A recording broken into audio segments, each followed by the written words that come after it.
The massive ship floated in the empty blackness of space. Its metal skin was cold and dark, with only a few lights blinking across its huge body. This ship, called the Yongmun, had been drifting alone for 70 years. Most of its systems were shut down to save power. The ship was waiting, carrying precious cargo in a deep sleep. Inside the main chamber of the Yongmun, 12 giant pods stood in a circle. Each pod was the size of a small house, filled with a clear liquid that glowed with a soft blue light. Through the transparent walls of each pod you could see them, the dragons of Hisun. They were not the fire-breathing beasts of old Earth stories. These dragons were something far more ancient and powerful. Their bodies were covered in scales that seemed to hold galaxies within them. Even in sleep they radiated power. Their massive forms, each as big as a shuttlecraft, floated peacefully in the stasis fluid. Unchanged for decades, the ship's computer kept watch over them. Year after year, as stars died and were born in the vastness around them, the dragons were the last of their kind, guardians who had once protected 1,000 worlds. Now they slept, waiting for a call that might never come, until today. In pod number 7, something changed. The brain monitors attached to Dragon Elder Day began to flicker with new activity. Small at first, then growing stronger. Inside his ancient mind, consciousness stirred like a beast waking from hibernation. He had heard something impossible, a voice, singing. The sound should not have reached them here in the emptiness between stars. It should not have penetrated the thick walls of the Yongmun, or broken through the mental barriers of stasis sleep. Yet it had done all these things. It was a child's voice, pure and clear, singing words in a language that had not been spoken aloud in centuries. In Pod 5, the monitors for Dragon Elder Men began to show activity. Then Pod 3, where Elder Ben slept. One by one, the dragons were waking up, their minds reaching out across the void toward the source of that impossible song. On the bridge of the Yongmun, lights began to come on. Screens that had been dark for decades suddenly glowed with information. The ship's computer, a highly advanced AI, began running calculations it had not performed since the dragons first went to sleep. Source identified, the computer announced to the empty bridge. Transmission originating from human mining outpost Seolal 9, Outer Rim Sector 47. The computer paused, as if surprised by its own findings. Voice pattern analysis complete. Singer is human, male, approximately 12 Earth years of age. In the central chamber, Elder Day's eyes opened for the first time in 70 years. They were golden, with vertical pupils that expanded in the dim light. His massive head turned slowly in the stasis fluid, looking at his fellow dragons as they too began to wake. Do you hear it? His thoughts reached out to the others, not in words, but in concepts and feelings that were far more complex. Yes, came Elderman's reply. A human child, singing the old songs. Impossible, thought Elder Ben. The dragon tongue was lost when Hisun fell. No human should know these words, yet they all heard it. The voice continued, innocent and untrained, but somehow forming the exact sounds and patterns that served as wake codes for the sleeping dragons. It was as if the child was calling directly to them, though he could have no knowledge of their existence. The voice faded, then returned, singing the same melody again. It was a simple song, the kind a parent might teach a child to help them remember something important. In the stasis pods, the dragons' bodies began to move. Massive tails shifted, wings that could span the length of a starship twitched, and claws that could tear through the hull of a battlecruiser flexed for the first time in decades. We must find this child. Elder Day's thoughts were firm, a command rather than a suggestion. The humans may have forgotten us, cautioned Elder Min. 70 years is a long time for their kind. They may fear us now, added Elder Bin. Remember why we had to leave. Elder Day's mental voice grew stronger as he fully awakened. It does not matter. The song is a call for help, whether the singer knows it or not. We swore an oath to protect them. We will honor it. The ship's engines, dormant for so long, began to hum with power. The Yongmun oriented itself toward the source of the transmission, preparing to jump through space to reach it. On mining outpost Seolal 9, a small boy named Tae sat alone in a maintenance tunnel, singing the song his mother had taught him before she died. He didn't understand the strange words or why the melody made him feel both sad and hopeful at the same time. He only knew that when he sang it, he felt less alone. Tay was small for his 12 years, with messy black hair that fell into his eyes. His clothes were worn and patched, standard issue for the orphans who worked in the mines. The outpost was home to about 300 people, most of them rough miners who had little time for children. Tay and the other orphans worked for their keep, doing the small jobs that adults couldn't or wouldn't do. Today, Tay was supposed to be checking the air filters in the lower tunnels. Instead, he sat with his back against the cold metal wall, singing to himself as he often did when no one was around to tell him to be quiet. He didn't know that the outpost's communications array, old and poorly maintained, was picking up his voice and broadcasting it into space due to a faulty connection. He didn't know that his song contained patterns identical to an ancient language that had once bound humans and dragons together as allies. And he certainly didn't know that, light years away, the last dragons in the galaxy had heard him and were now racing toward Seolal 9 at speeds that defied human understanding of physics. In the command center of the mining outpost, alarms suddenly began to sound. The night shift supervisor, a tired woman named Officer Sook, looked up from her reports with annoyance. "What now?" she asked the technician on duty. The young man, Jay, stared at his screen with wide eyes. "Something just appeared at the edge of our sensor range." It's huge." Officer Sook moved to look over his shoulder. The screen showed a massive object moving toward them at incredible speed. "Is it a ship?" she asked, her annoyance turning to concern.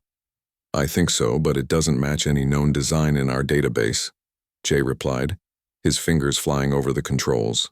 "And it's not responding to standard identification requests." Officer Sook reached for the communication panel. "Alert Director Han, tell him we may have a first contact situation." She paused, then added, "or a threat." Deep in the maintenance tunnels, Tay stopped singing as he felt something strange, a pressure in his head, like someone was trying to speak to him without words. He stood up, suddenly dizzy, and put his hand against the wall to steady himself. "We hear you, little singer," came a voice inside his mind, ancient and powerful. "We have awakened." Tay gasped, looking around the empty tunnel. "Who's there?" He called out, his voice echoing. There was no answer, but the pressure in his head increased. Images flashed through his mind. Creatures with scales that shimmered like stars, wings that could block out the sun, eyes that held wisdom from before humans had learned to walk upright. Dragons. He was seeing dragons. Above the mining outpost, the Yongmun dropped out of faster-than-light travel, its massive form casting a shadow over Seolal 9. Inside the ship, 12 fully awakened dragons prepared to make contact with humanity for the first time in 70 years. And in a small maintenance tunnel, a boy who had always been alone suddenly felt the weight of ancient eyes upon him, watching, waiting, calling to him across the stars. Tay pressed his hands against his temples as the strange feeling grew stronger. The voice in his head wasn't like anything he had ever heard before. It felt old and powerful, like mountains or stars. "Who are you?" he whispered into the empty tunnel. His small voice echoed off the metal walls. There was no answer in words, but more pictures filled his mind. He saw a beautiful green planet with 3 moons. He saw tall buildings made of a strange crystal that changed colors in the sunlight. He saw people, humans, walking side by side with the giant creatures he now knew were dragons. Then the images changed. Fire, destruction, a dark cloud that ate everything it touched. People running, screaming. Dragons carrying humans to safety as the planet died behind them. Tay slid down the wall until he was sitting on the cold floor again. Tears ran down his face, though he didn't know why he was crying. The sadness in the pictures felt like his own, as if he had lost that beautiful world himself. The outpost's alarm system suddenly blared to life, its harsh sound breaking through Tay's strange vision. Red lights flashed in the tunnel. Something was wrong. "All personnel to emergency stations," came Director Han's voice over the speakers. "This is not a drill. Unknown vessel has entered our space. All children to the central shelter immediately." Tay stood up on shaky legs. He should go to the shelter as ordered, but the voice in his head was pulling him in a different direction. It wanted him to go up, not down. Up to the main docking bay where ships arrived with supplies. "Come to us, little singer," the voice said. "We have waited so long, Tay." "There you are." A rough hand grabbed his arm. It was Supervisor Moon, a large man with a permanent frown. "What are you doing here?" "All kids are supposed to be in the shelter." "I was checking the air filters," Tay said quickly. "What's happening?" Supervisor Moon pulled him along the corridor. "Some kind of alien ship just showed up. Biggest thing I've ever seen. Now come on, I have to get you to safety." As they hurried through the tunnels, the outpost shook. It wasn't violent, more like a gentle push, but everyone felt it. Supervisor Moon's face went pale. "They've docked," he whispered. "Something from that ship has attached to our station." Tay felt a surge of excitement that wasn't his own. The voice in his head was happy. "We are here now. We will find you." They reached a junction where two corridors met. One led down to the shelter. The other led up to the main levels in the docking bay. "Go on," Supervisor Moon said, pointing to the downward path. "I need to report to my station." Tay nodded, but as soon as the man turned away, he took the upward path instead. He couldn't explain why, but he knew he needed to meet whoever, whatever had come on that ship. In the main control room, Director Han stared at the screens in disbelief. The ship that had appeared was unlike anything in human records. It was at least 5 kilometers long, with a design that seemed both organic and mechanical at the same time. It had attached a docking tube to their station without permission. "Have they made any threats?" he asked Officer Sook. "No, sir. They haven't communicated at all except—" She hesitated. "Except what?"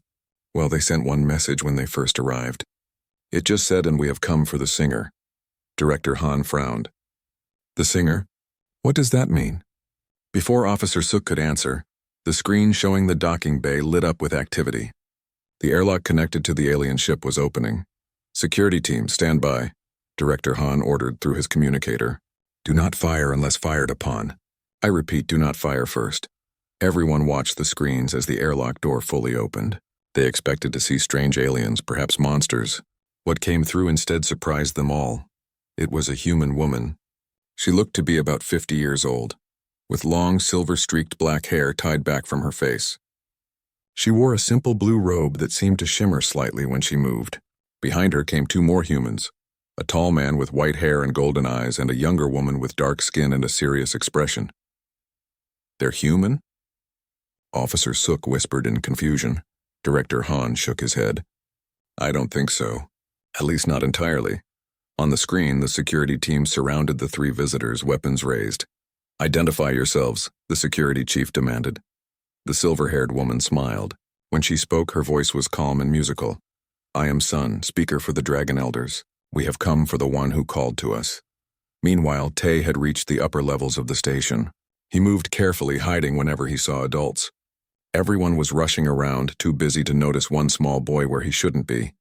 The pull in his mind was stronger now. It led him toward the main docking bay. As he got closer, he could hear raised voices, people arguing. He peeked around a corner and saw a group of security officers with their weapons pointed at 3 strangers. The strangers didn't look scary. They looked like normal people, except for something about their eyes that seemed different. The silver-haired woman was speaking. "We mean no harm to your outpost or your people. We only wish to meet the child who sang the dragon song." "There is no child here who sings any special songs," Director Han said. He had come down from the control room to meet the visitors himself. "This is a mining outpost. We dig ore, not sing." The white-haired man with golden eyes stepped forward. When he spoke, his voice was deep and seemed to vibrate in the air. "The child may not know what he sings. The song was planted in his bloodline long ago to be passed down until it was needed, and now it is needed." Tay felt a shiver run through his body. The song his mother taught him. The strange words he never understood. Could they be talking about him? The pull in his mind became almost painful. "Come forward, little singer. Show yourself." Without thinking about it, Tay stepped out from his hiding place. "I sing sometimes," he said, his voice small but clear in the sudden silence. "My mother taught me a song before she died." Everyone turned to look at him. The security officers seemed confused. Director Han looked angry that a child was in a restricted area during an emergency. But the 3 strangers, their faces changed when they saw him. The silver-haired woman's eyes filled with tears. The white-haired man smiled, a smile that seemed to light up the room. The dark-skinned woman put her hand over her heart and bowed her head.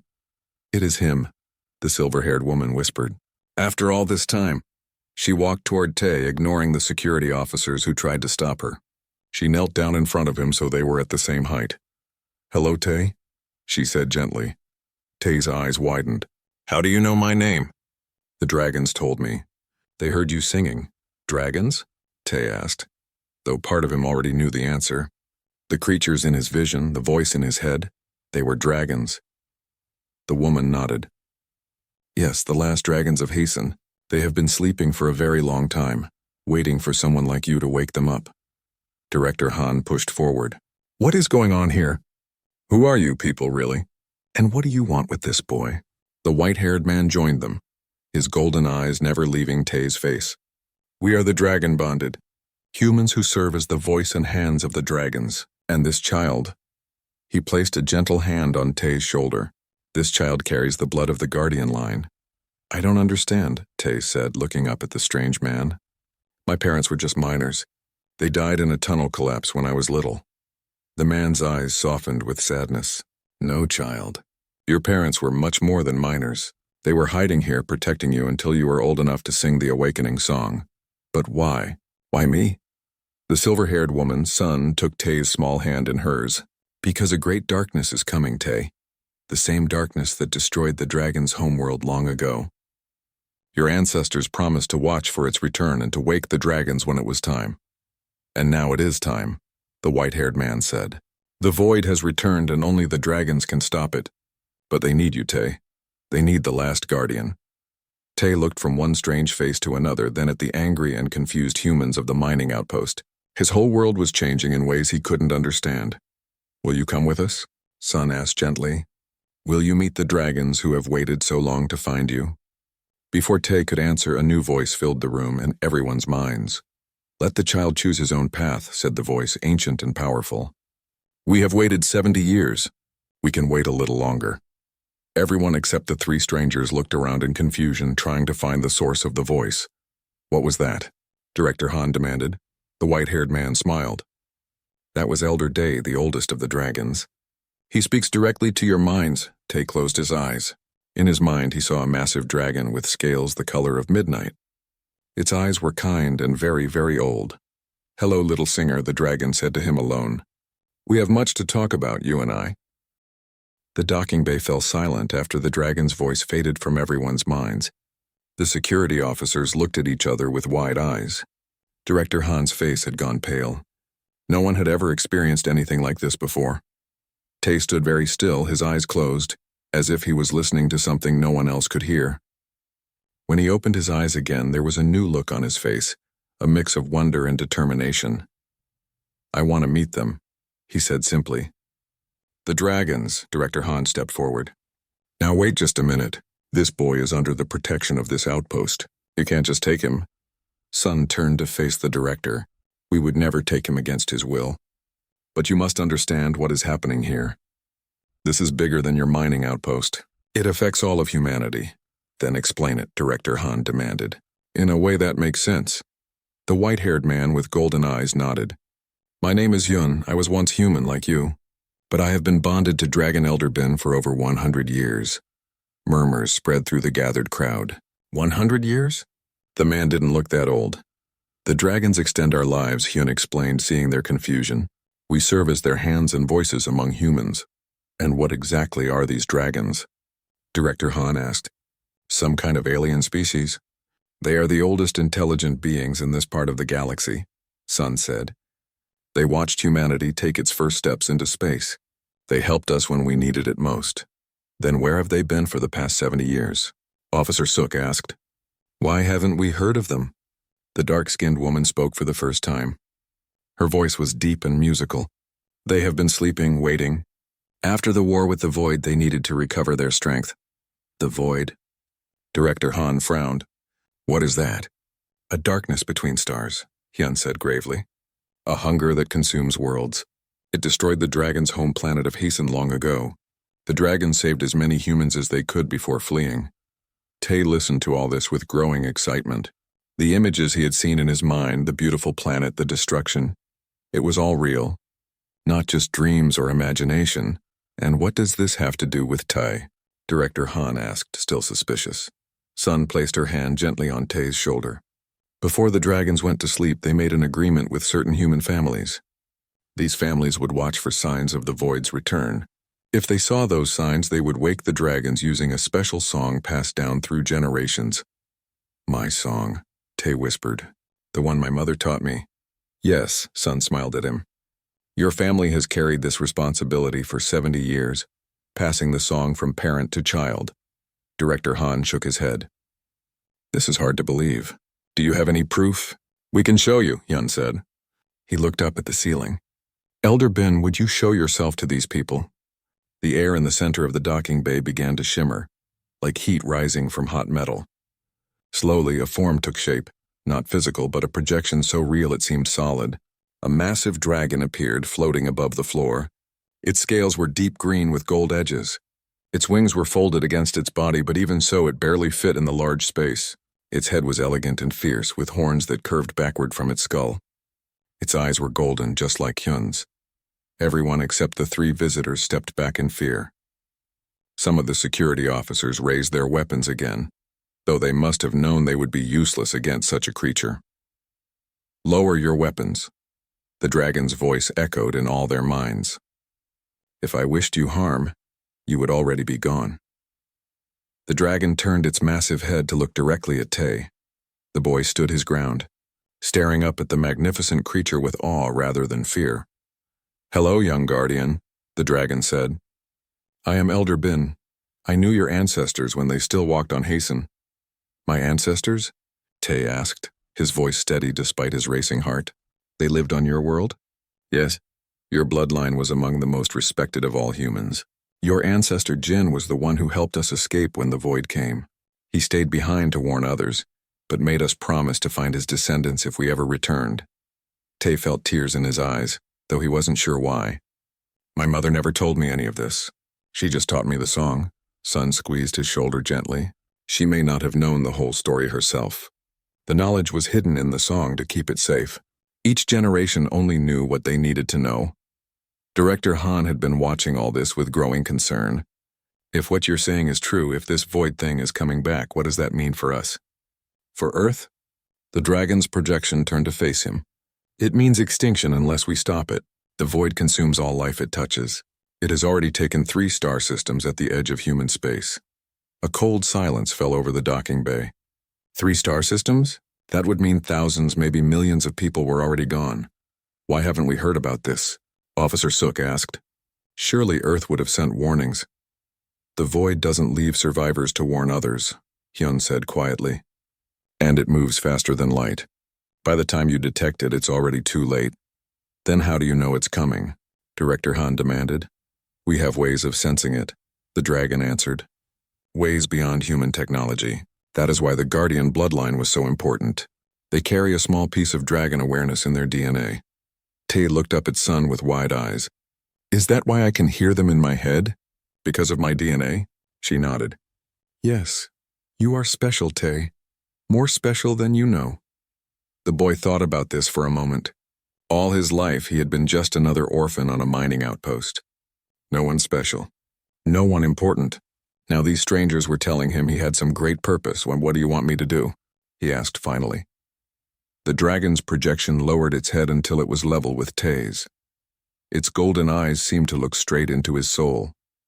We need you to complete the bond that your ancestors began. We need you to become our voice among humans, to help us unite your people against the coming darkness. But I'm just a kid, Tay said. No one listens to kids. They will listen to a dragon speaker, the dragon said. They will have no choice. Director Han stepped forward again. Now wait. You're asking too much of this boy. He's 12 years old.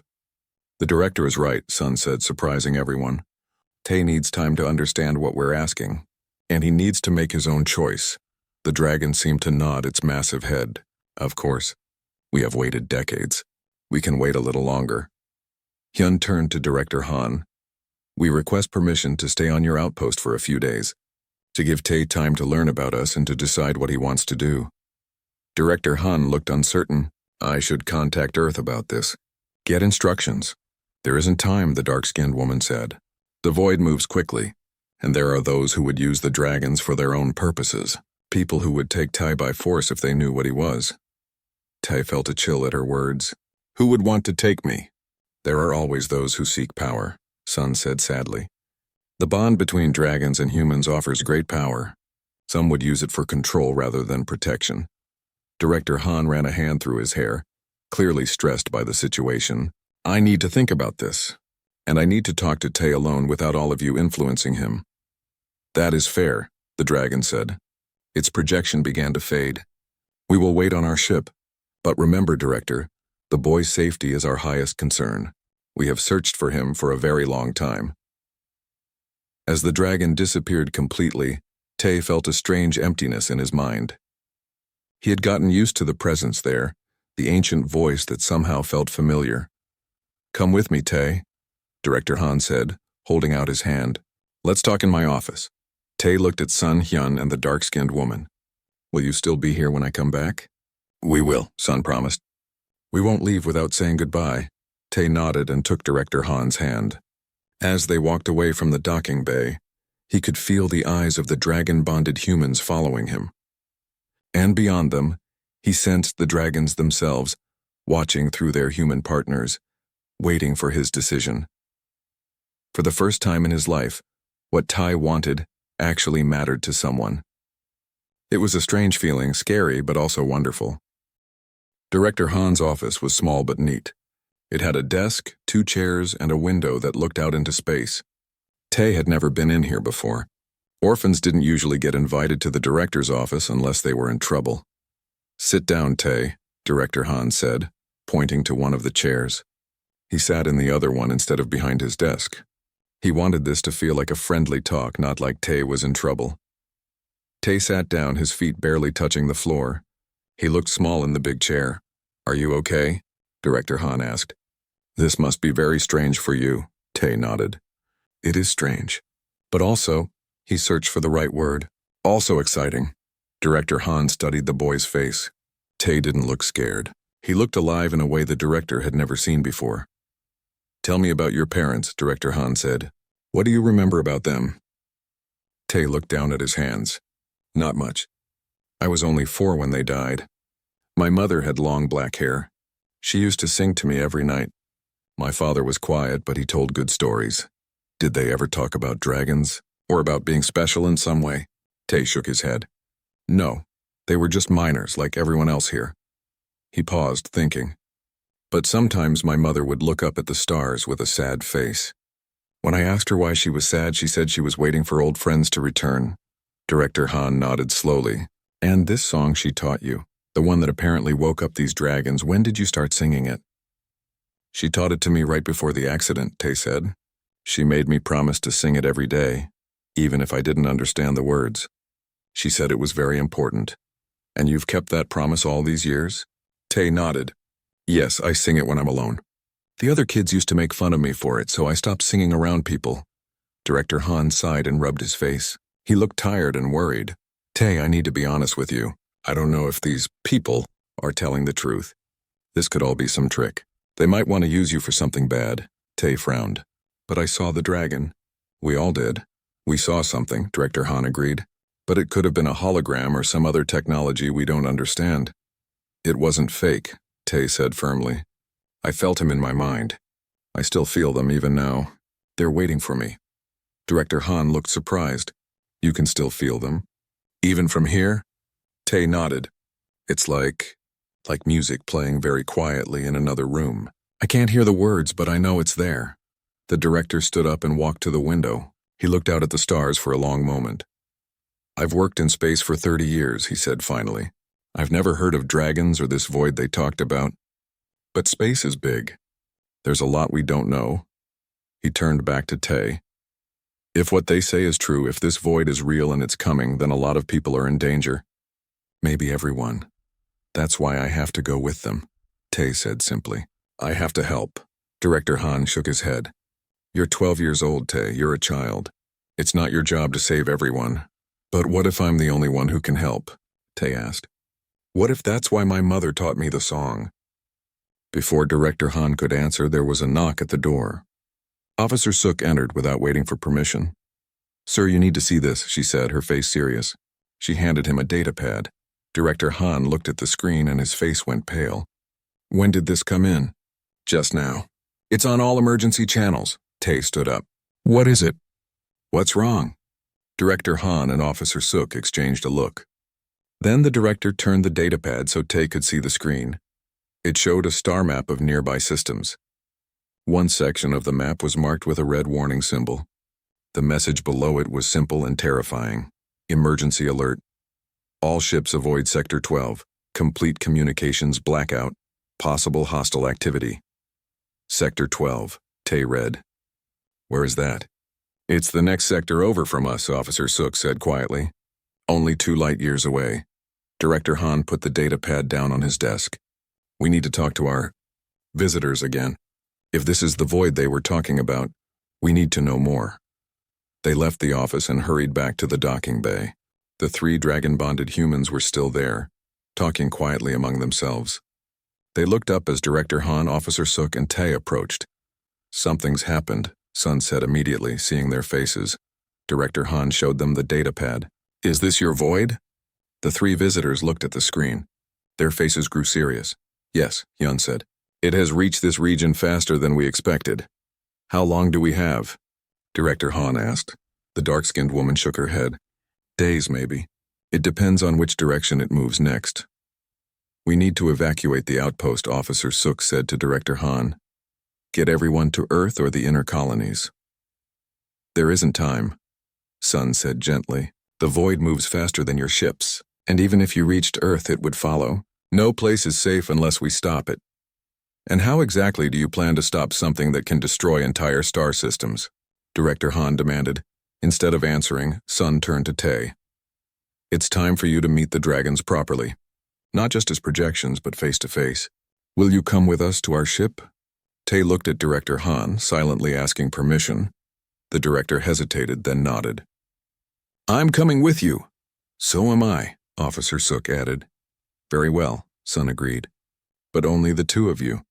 Too many humans at once might overwhelm the dragons. They have been alone for a long time. They walked through the docking tube that connected the mining outpost to the massive dragon ship. Tay felt his heart beating fast with excitement and a little fear. He was about to meet real dragons, not just projections, but the actual beings from his visions. The inside of the dragon ship was nothing like Tay had expected. Instead of metal walls and floors like the mining outpost, everything seemed to be made of a strange crystal-like material that glowed with soft light. The corridors were huge, big enough for a dragon to move through comfortably. The ship is alive, Sun explained, seeing Tay's wonder. It grows and changes according to the dragon's needs. How is that possible? Officer Suk asked, touching one of the walls carefully. Dragon technology is far beyond human understanding, Hyun said. They were traveling between stars when humans were still living in caves. They reached a massive door that seemed to be made of the same crystal as the walls. It slid open silently as they approached. Beyond the door was an enormous chamber so big that the entire mining outpost could have fit inside it. The ceiling was transparent, showing the stars above. The floor was covered with pools of glowing blue liquid, the same stasis fluid Tay had seen in his visions. And there, floating in the largest pool, was a dragon. It was Elder Day, the one who had first spoken to Tay. In person, he was even more impressive than his projection had been. His scales were deep blue, almost black, with edges that seemed to contain tiny stars. His wings were folded against his massive body, but Tay could tell they would be huge if spread out. His head was raised above the surface of the pool, watching them with ancient golden eyes. Welcome, Tay. The dragon's voice echoed in all their minds. I have waited a very long time to meet you. Director Han and Officer Suk stopped at the edge of the room, too overwhelmed to move further, but Tay walked forward until he stood at the edge of the pool. Hello, he said simply. I'm Tay. The dragon made a sound that might have been a laugh. Yes, you are. And you are also the last of the Guardian line. The last hope for both our kinds. Tay stood at the edge of the glowing pool, looking up at the massive dragon. Elder Day lowered his great head until his golden eyes were level with Tay's. Do you know why your song woke us? The dragon asked. Tay shook his head. No, I just sang it because my mother told me to.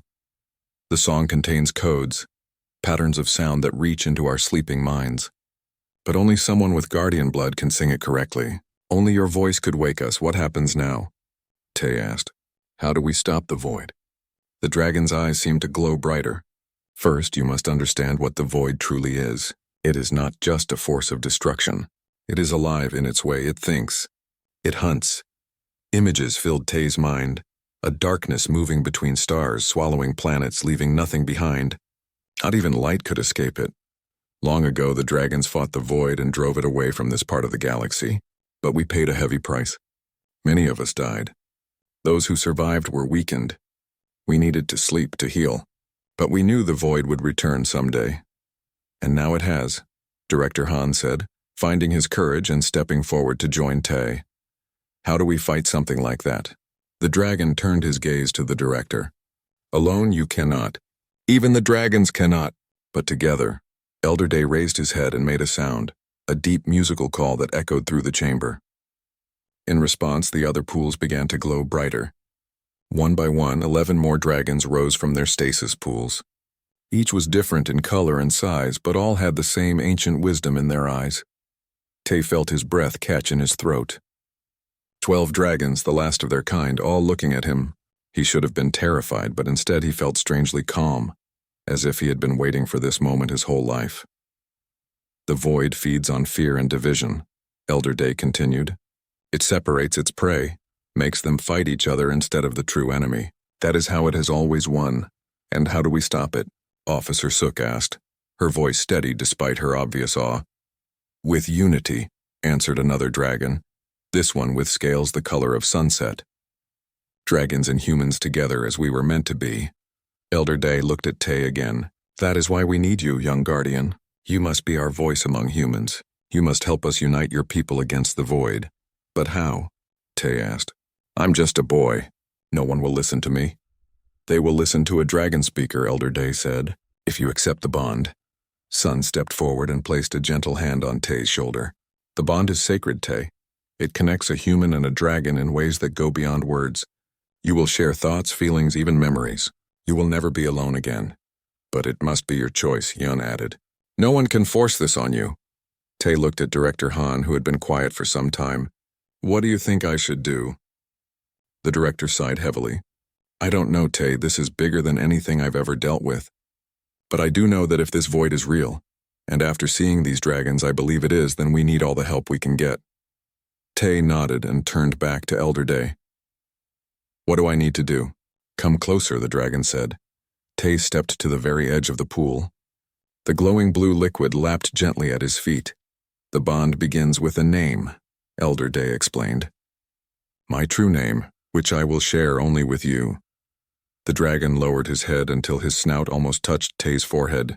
Then, in Tay's mind, he spoke a word, a name that seemed to contain galaxies within it. Tay gasped as the name filled his mind. It wasn't just a word. It was a story, a history, a life that had lasted for thousands of years. He saw Elder Day as a young dragon, flying through the skies of Hasten. He saw battles against the void, victories and losses, joy and sorrow. I see you, Tay whispered, tears running down his face. I see all of you. And now I must see you, Elder Day said. Share your name with me, young guardian. My name is just Tay, the boy said, confused. Your true name is in your blood, in your memories. Let me see. Tay closed his eyes and tried to open his mind the way Elder Day had. He thought of his parents, of the song his mother taught him, of growing up alone on the mining outpost. The dragon made a sound of surprise. Yes, I see it now. You are Jin's descendant indeed. The resemblance is strong. Jin, my ancestor. Yes, he was the first guardian, the one who helped us escape when Hasten fell. And now his blood has come full circle, back to us when we need it most. Elder Day raised his massive head and looked at all the humans in the room. The bond is forming. Tay will be our voice among you. Through him, all dragons will speak to humanity. Director Han stepped forward. What exactly does that mean? What will happen to Tay? He will change, Sun said softly, as we all did when we bonded. He will gain abilities no normal human has. He will live longer. And he will carry the wisdom of the dragons. Why will it hurt? Tay asked, suddenly nervous. There is no pain in the bond, Elder Day assured him. Only growth. The dragon moved closer to the edge of the pool. Place your hand on my head, Tay. Complete what your ancestors began. Tay reached out slowly. His small hand looked tiny against the dragon's massive head. When his fingers touched the scales, they felt warm and smooth like sun-heated stones. A bright light flashed where they touched. Tay felt a surge of energy flow through him, from the dragon into his body, his mind, his very soul. He gasped, not in pain but in wonder. Images, thoughts, and feelings that were not his own filled his mind. He saw stars being born and dying. He saw worlds teeming with life.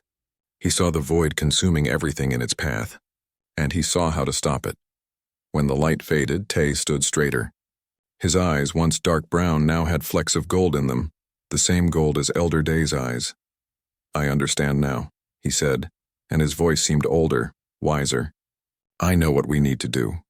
Director Han and Officer Suk stared at him in amazement. He was still Tay, still a 12-year-old boy, but something about him had changed. He carried himself differently, spoke differently. "What happened?" Director Han asked. "What did you see?" "Everything," Tay said simply. "I saw how the void works, how it thinks, and I saw how to fight it." He turned to face all the dragons. "We need to warn Earth. We need to gather as many ships as possible. The void can be trapped, contained, but only if we work together." "Yes," Elder Dai agreed. "The boy understands. The void feeds on division and fear. It cannot stand against united minds." "United minds?" Officer Suk asked. "What does that mean?" Tay looked at her with his new golden-flecked eyes. "It means exactly that. When the dragons and humans fought together in the past, they joined their minds into one great consciousness. The void couldn't break through their united will. That's how we'll stop it," Sun added, "by recreating that unity. But we need more humans willing to bond with dragons, and we need ships, many ships, to create a net around the void." Director Han shook his head in disbelief. "This sounds impossible. How are we supposed to convince people to bond with dragons they've never heard of? How do we get ships from Earth when they don't even know what's happening?" "They'll know," Tay said confidently, "because I'm going to tell them." He closed his eyes for a moment, concentrating. When he opened them again, he smiled. "Elder Day has shown me how to use the dragon ship's communication system. We can send a message that no one can ignore." Over the next few hours, Tay worked with the dragons and their bonded humans to create a message. It contained everything: the history of the dragons, the threat of the void, and the plan to stop it. But most importantly, it contained Tay's story, how an orphaned boy on a mining outpost had awakened the last dragons with a song passed down through generations. When the message was ready, Tay stood on the bridge of the dragon ship. Elder Day's consciousness flowed through his mind, guiding him. He placed his hands on a crystal panel that glowed at his touch. "Ready?" he asked the others. Director Han nodded. "Do it." Tay closed his eyes and sent the message. The dragon ship amplified it, sending it to every human settlement, ship, and station within 100 light years. It couldn't be blocked or ignored. It went directly into the minds of everyone who heard it. In that moment, humanity learned they were not alone. They learned about the dragons who had protected them in the past. They learned about the void that threatened their future. And they learned about Tai, the orphan who had bridged two species with a song. 3 days later, the first ships arrived at Seolal 9. They came from Earth, from Mars, from the outer colonies. Military vessels, science ships, even private craft, all responding to Tay's call. And with each ship came volunteers, humans willing to bond with dragons to fight the void. Tay stood in the docking bay of the mining outpost, watching as the new arrivals were guided to the dragon ship. Elder Day's presence in his mind was a constant comfort, a reminder that he would never be alone again. Director Han stood beside him, looking out at the growing fleet. "I still can't believe this is happening," he said. "A week ago you were just an orphan checking air filters. Now you're leading an army against a cosmic horror." Tay smiled. "I'm not leading. I'm just the voice. The dragons and humans together will save us." He looked up at the stars, feeling the bond with Elder Day pulse with energy and purpose. The void was coming, but they would be ready, dragons and humans united once more, as they were always meant to be. The orphan boy who had awakened dragons with a song would now help lead them into battle, fulfilling a destiny written in his very DNA.